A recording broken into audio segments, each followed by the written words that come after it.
तो दोस्तों मैं करने लगी हूँ नाश्ता सुबह का।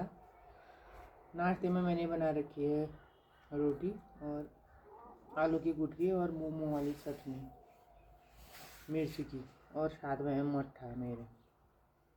तो देखती हूँ कैसा हो रखा है। अच्छी होती है आलू की गुटकी के साथ ये वाली मिर्च वाली चटनी, बहुत तेज़ मिर्च है इसमें।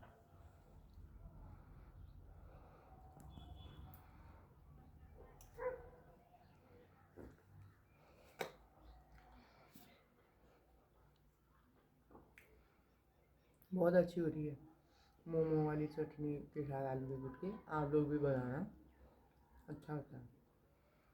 हम तो हमेशा बनाते हैं इसको।